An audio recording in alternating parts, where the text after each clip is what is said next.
मुझे किसी भी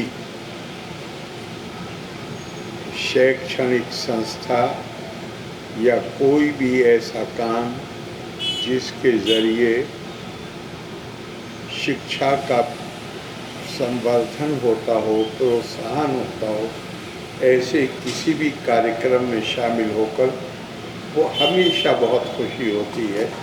तो मैं यहाँ भी जब मुझे बताया गया कि पिछली बार जिस कार्यक्रम जो आपने ये कार्यक्रम आरंभ किया था, मुझे भी बुलाया था, फिर शिक्षण का जो कार्यक्रम था, अब उसके वो कार्यक्रम पूरा हो गया है और पहले बैच को सर्टिफिकेट देना है, तो मुझे बहुत खुशी हुई। और मेरी ख्वाहिश है, मेरी दुआ है कि आप इस अच्छे काम को और भी ज़्यादा ताकत से जारी रखें। मेरा ये मानना है, अभी 2-3 दिन पहले एक मीटिंग में मैंने कहा भी कि जिस सोसाइटी में या जहाँ भी कहीं, उससे पहले एक बात और कहूँ कि मेरी नज़र में दुनिया में 2 ही पेशे ऐसे हैं जिन्हें मैं सबसे ज़्यादा महत्वपूर्ण मानता हूँ, नोबल प्रोफेशन मानता हूँ। सबसे नंबर 1 पर टीचर और नंबर 2 पे डॉक्टर। और डॉक्टर नंबर 2 पर इसलिए नहीं कि उनका महत्व कम, बल्कि इसलिए कि उन्हें भी टीचर की ज़रूरत होती है। तो ये मेरा बिल्कुल एक तरह से जिसे आर्टिकल ऑफ फेथ है कहते हैं, वो है। और एक बार नहीं, बहुत दफ़ा मैंने ये बात कही है कि जिस सोसाइटी में टीचर्स की इज्जत नहीं होगी, शिक्षा के महत्व को नहीं समझा जाएगा, वो सर के बल भी खड़े हो जाएं तो वो सोसाइटी आगे नहीं बढ़ सकती। और मैं ये बात बहुत खुशी के साथ कहता हूँ कि दुनिया में वो देश हैं जो बहुत विकसित हैं, बहुत उन्होंने उन्नति की है। ऐसे देश हैं कि जहाँ बड़े से बड़ा आदमी अगर अदालत में जाता है कोई गवाही देने के लिए, तो सबको, वो आपने फिल्मों में देखा होगा, एक लकड़ी का बना हुआ होता है जिसे डॉक कहते हैं, उसमें खड़ा होना पड़ता है। लेकिन अगर टीचर गवाही देने के लिए आ जाए, शिक्षक आ जाए, तो वो चाहे प्राइमरी स्कूल का हो, प्री स्कूल का हो और चाहे यूनिवर्सिटी का हो, अकेला टीचर है जिसको कुर्सी दी जाती है बैठने की। ये इससे बड़ा, और मैं आपको खुश करने को नहीं कह रहा हूँ, मेरे ऊपर मालिक की बड़ी कृपा रही। जिस क्षेत्र में जाना चाहता था उसमें पूरी कामयाबियां मिली। 26वें साल में था, 25 साल में आप चुनाव लड़ने के अधिकारी बनते हैं। मैं 25 साल और 6 महीने की भी उम्र नहीं थी उस वक्त, 6 महीने से भी कम थी जब मैं मंत्री बन गया। लेकिन इस तो मुझे कोई कारण नहीं है कि मेरे दिल में पूरी तरह संतोष ना हो। और उसके बाद लगातार बड़ी कृपा रही है मालिक की, बहुत हमारी हैसियत नहीं कि हम शुक्र भी अदा कर सकें। कई बार, एक बार राज्य में, कई बार केंद्र में शपथ ली कि मंत्री की हैसियत से, हमेशा मैं, मेरा गांव बहुत दूर नहीं है दिल्ली से, 100 किलोमीटर के करीब है। शपथ लेने के बाद हमेशा अपने गांव जाना, अपनी माँ की दुआएं लेना,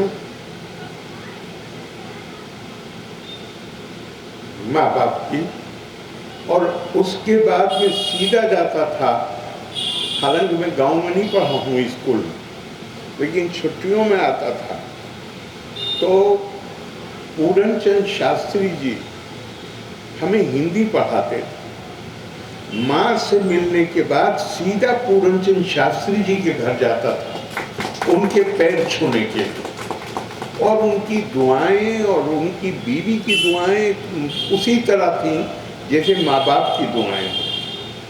ये मैं अपनी खूबी नहीं बता रहा हूँ आपको, मैं ईमानदारी से मानता हूँ कि माँ बाप और टीचर दो ही ऐसे होते हैं दुनिया में। हम हर किसी को पीछे छोड़ के आगे निकलना चाहते हैं, लेकिन माँ बाप और टीचर ये दो ऐसे होते हैं कि जो चाहते हैं हम पीछे रह जाएं। जिस बच्चे को हमारा बच्चा और जिस बच्चे को हमने पढ़ाया है वो हमसे आगे निकल जाए।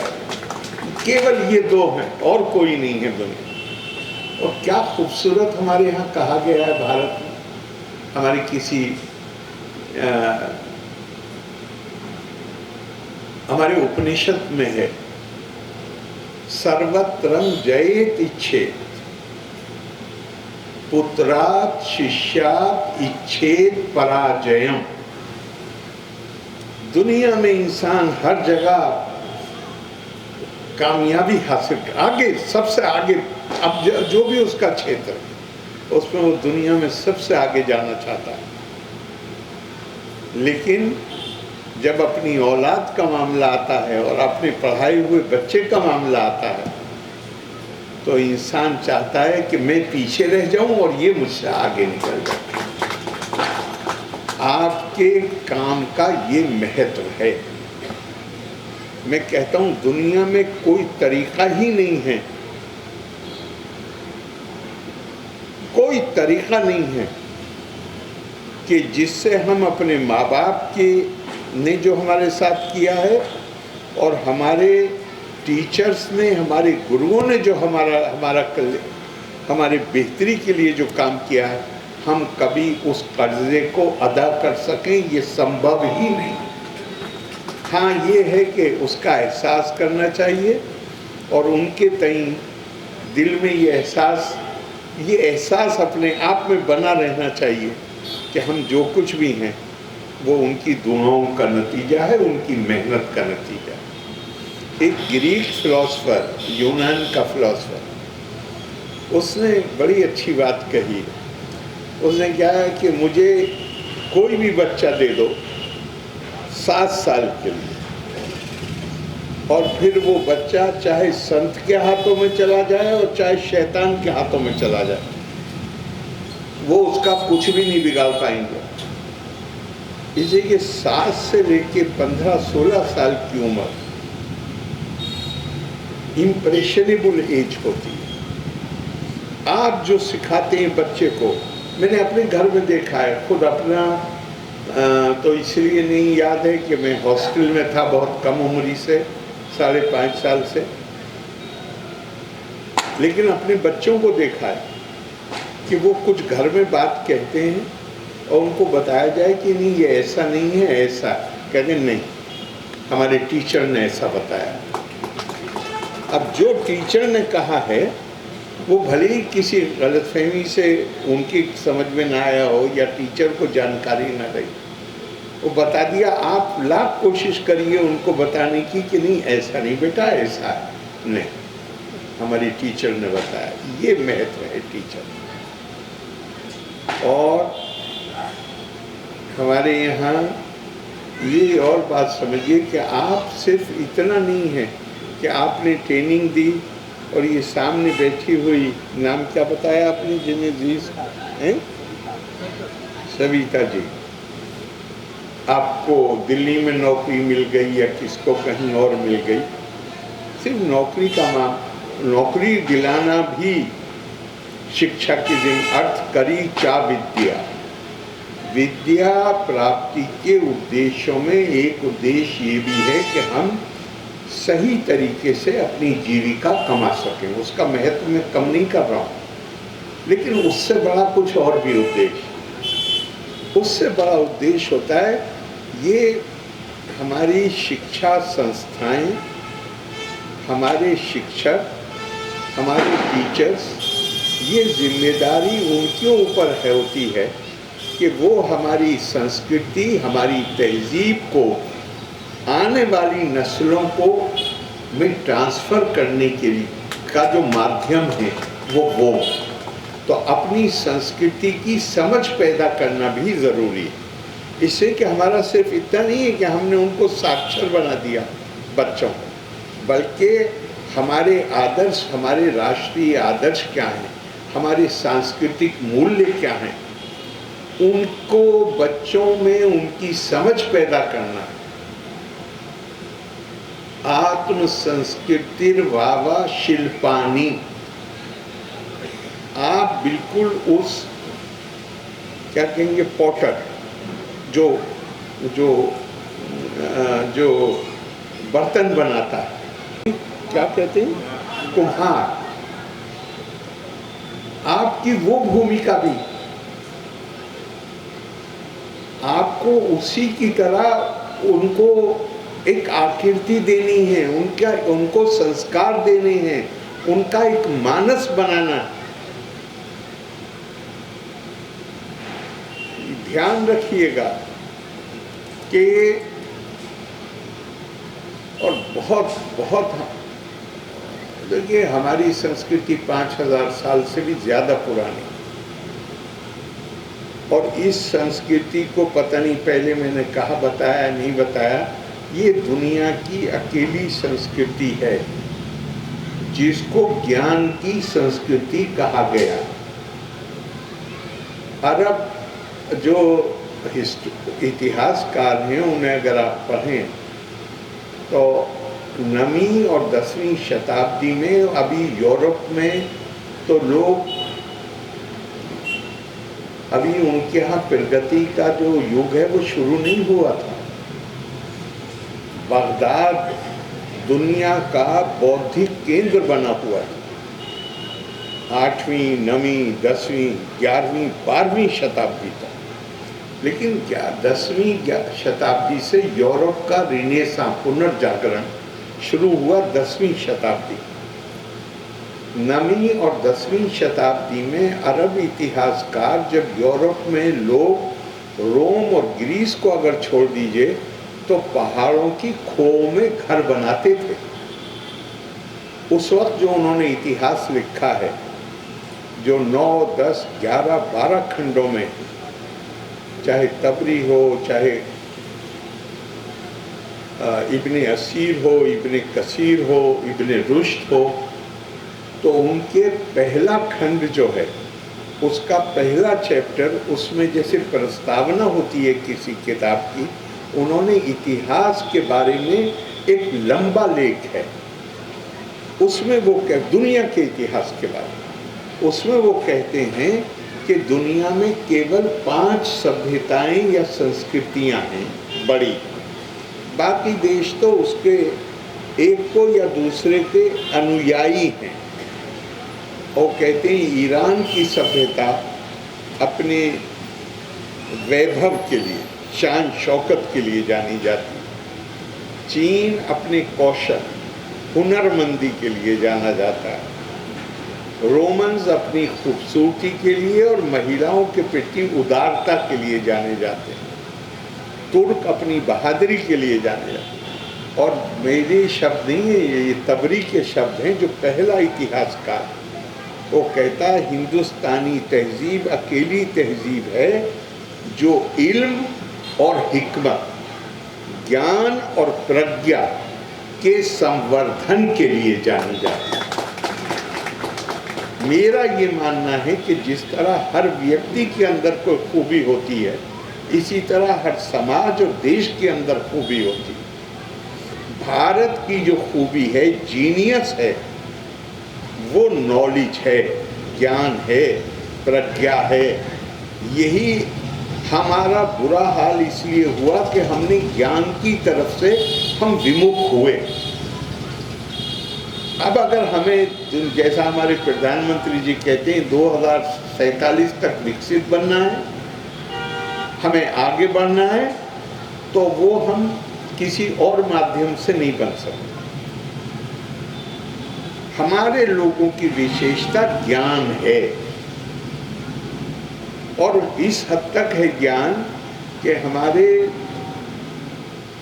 हजारों साल पहले हमारे ऋषियों ने ये तस्वुर किया, कल्पना की, एतद् देशा परशु तस्या सकाशाद अग्रज अन्मना स्वयं चरित्रम शिक्षेरण पृथ्वीयम सर्वम आनव। उन्होंने ये कल्पना की कि भारत ऐसा ज्ञान का केंद्र होगा जहां मुख्तलिफ देशों से लोग भारत के बारे में जानने के लिए नहीं, अपनी संस्कृति, अपनी सभ्यता, अपने समाज की बातें जानने के लिए, उसको समझने के लिए भारत में आएंगे। इसका क्या मतलब हुआ? इसका मतलब ये हुआ कि हमारे पास ऐसे शिक्षक होंगे जो न सिर्फ भारत के बारे में, भारतीय संस्कृति और दूसरे ज्ञान, केवल उसके बारे में वो विषय पारंगत नहीं होंगे, वो पूरी दुनिया के बारे में उनका ज्ञान हो। ये अपेक्षा हमारी होनी ही चाहिए। और हमारे स्वामी विवेकानंद जी के मुताबिक जो हमारा पतन हुआ, उनके शिष्य थे स्वामी रंगनाथनंद। उन्होंने बड़ी 4 पुस्तकें लिखी और उसमें बड़ा सुंदर विवरण दिया है। वो कहा हमारा पतन, जिसके पास ज्ञान हो उसका पतन कैसे हो सकता है?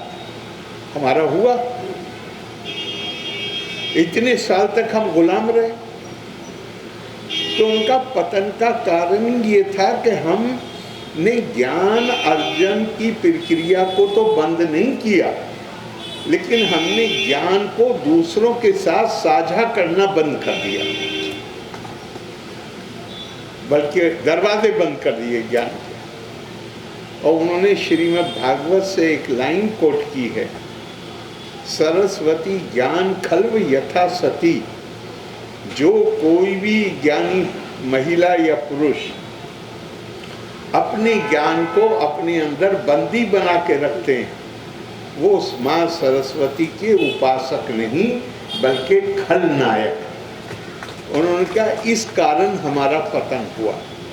तो हमें, और बहुत एक और जगह भी कहा गया, ये बिल्कुल पक्का ध्यान रखिएगा कि जब हम आगे बढ़ने की बात करते हैं तो ये संभव ही नहीं है कि केवल कोई एक वर्ग, कुछ व्यक्ति हो, वो उनके पास खूब ज्ञान हो, वो आगे बढ़ सकते हैं, समाज नहीं आगे बढ़े। समाज तो आगे तब बढ़ेगा जब ज्ञान हर किसी तक पहुंचाया जाए। जन सामान्यषु स्त्रीषु पिरसारा दीर्ते कश्चिदो पायो नास्ति। जब तक जन सामान्य के पास शिक्षा नहीं होगी, महिलाओं के पास शिक्षा नहीं होगी, तब तक समाज प्रगति कर ही नहीं सकता। और इसकी मैं, चूँकि मुझे निजी तजर्बा है, केरला में 5.5 साल रहा हूँ। आज केरला अकेला राज्य है भारत का जहाँ 100% साक्षरता है। केरला में राजनीतिक कारणों से इंडस्ट्री नहीं है, बिजनेस नहीं है, कोई नौकरी की कोई अवसर नहीं है, लेकिन एक उनके पास संसाधन है और वो है हर आदमी शिक्षित है, हर महिला शिक्षित, 100%। नतीजा क्या है? नतीजा ये है, सरकार के पास आमदनी के जरिए नहीं है, रेवेन्यू नहीं, इंडस्ट्री नहीं, बिजनेस नहीं, सरकार गरीब है, कभी कभी वक्त पे अपने एम्प्लॉइज़ को तनख्वाह भी नहीं दे पाते, और समाज इतना संपन्न है कि नीति आयोग का कहना है कि गरीबी का एक भी केस केरला में नहीं, एक भी, नॉट वन। और आप कहीं से भी निकल जाए, क्या सरकार गरीब है, जो उनका आमदनी के साधन नहीं है, और बल्कि शर्मनाक है। सबसे ज्यादा रेवेन्यू जो आता है वो अल्कोहल से और लॉटरी से आता है, शर्मनाक। लेकिन समाज इतना संपन्न है और पूरी दुनिया में उनकी मांग है।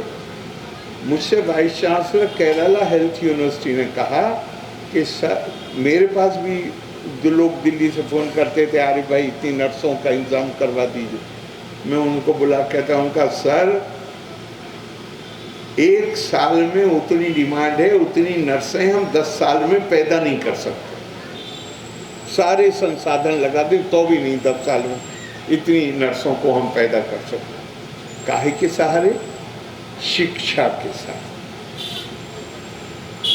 कोई दूसरा उनके पास संसाधन नहीं, पर पूरी दुनिया में उनके लिए मांग है। और शायद उसमें एक और भी कारण है जो मुझे कहना चाहिए।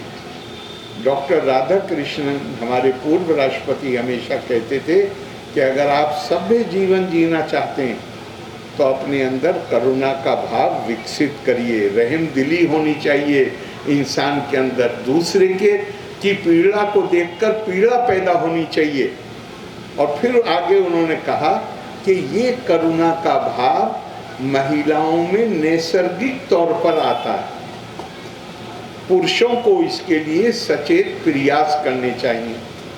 और वो महिला प्रधान समाज रहा है शुरू से, तो वहाँ के पुरुषों में पर भी उसका प्रभाव। आप कभी सुन नहीं सकते केरला में कि कोई रोड पे परेशानी में आ गया हो और उसे देख के लोग भाग गए। जो पहला व्यक्ति देखता है वो भागता है उसकी मदद करने की। तो इसमें एक और दूसरा भी सबक है कि जो समाज अपनी महिलाओं को पीछे रखेगा उसके आगे बढ़ने की संभावनाएं कम हो जाती हैं। कोई चिड़िया भी नहीं उड़ सकती एक पर से। हम कैसे आगे बढ़ सकते हैं अगर हम महिलाओं को दबा के रखेंगे? महिलाओं को पूरे अवसर मिलने चाहिए। तो मैं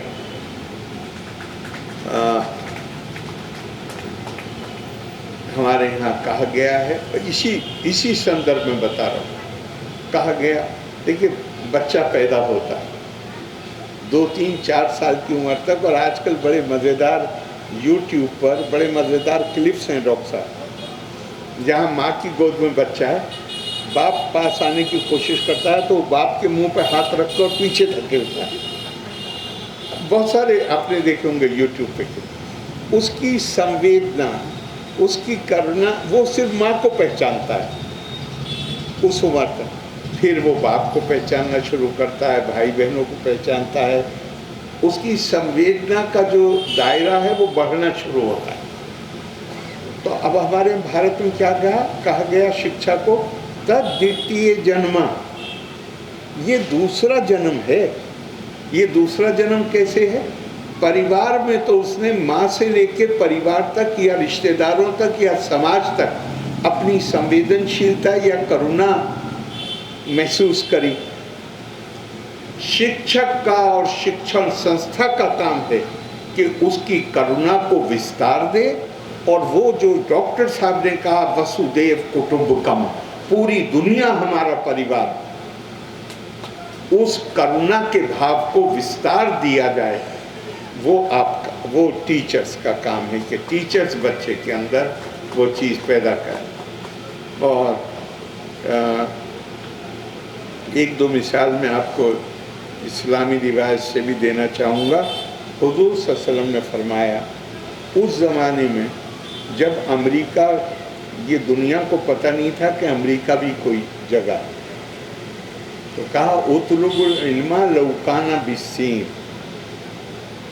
शिक्षा प्राप्त करने के लिए अगर चीन भी, अरबों के लिए चीन से ज़्यादा दूर कोई जगह नहीं। तो उन्होंने कहा कि अगर चीन भी जाना पड़े शिक्षा प्राप्त करने के लिए तो चीन भी जाओ। ये शिक्षा का महत्व है। कुरान धार्मिक पुस्तक है, लेकिन शुरुआत कैसे होती है? इक़रा बिस्मि रब्बिका पढ़ो। अगर कोई भी समाज अगर पढ़ाई को इग्नोर करेगा, और पढ़ाई में भी ध्यान रखना चाहिए, मुझे बहुत अच्छा लगता है मौला अली का कौल। उन्होंने कहा अपने बच्चों की तालीम, शिक्षा देने में, तरबियत, फिर शिक्षण करने में इस बात का ध्यान रखना कि इन बच्चों को जिस युग में जीना होगा वो तुम्हारे युग से, तुम्हारे दौर से अलग होगा। लिहाजा इन पर अपने विचार, अपने ख्यालात थोपने की कोशिश मत करो। इनको, इनकी मदद करो ताकि इन्हें जिस दौर में जिंदा रहना है उसके दौर में इज्जत के साथ जिंदा रहने के काबिल बन सके। तो मुझे पूरी उम्मीद है आप सबने ऐसा कैरियर चुना है टीचर का, जो मैंने पहले ही कहा कि मुझे इससे ज़्यादा कोई नोबल प्रोफेशन नज़र नहीं आता। और मैंने आपको एक और कहानी सुना रहा था कि मुझे मालिक की बड़ी मेहरबानी, बहुत मतलब कोई वजह ही नहीं मुझे किसी के प्रति भी कोई शिकायत की भावना हो बना, लेकिन फिर भी मैं कहते हुए रुकता नहीं हूँ। मैं अपने दोस्त जो प्रोफेसर हैं यूनिवर्सिटी में या टीचर हैं कहीं किसी कॉलेज में और किताबों की दुकान चलाने वाले, मैं उनसे हमेशा कहता हूँ कि मुझे दो ही लोगों से जलन होती है अभी भी। एक तो यूनिवर्सिटी में पढ़ाने वाले से और दूसरे किताबों की दुकान चलाने वाले से। मेरा दिल चाहता है इसकी जगह मैं होता यहाँ पर। तो मेरे नज़दीक ये अहमियत है। मैं आप सबको बहुत मुबारकबाद देता हूँ। आपने जो कामयाबी से इस कोर्स को कंप्लीट किया है और आप बहुत अच्छे तरीक़े से अपनी जिम्मेदारियों को, अपने उत्तरदायित्व का निर्वाह करें, ये शुभकामनाएं देते हुए अपनी बात ख़त्म करता हूँ। लोका समस्ता सुखिनो भवन्तु। धन्यवाद। जय हिंद।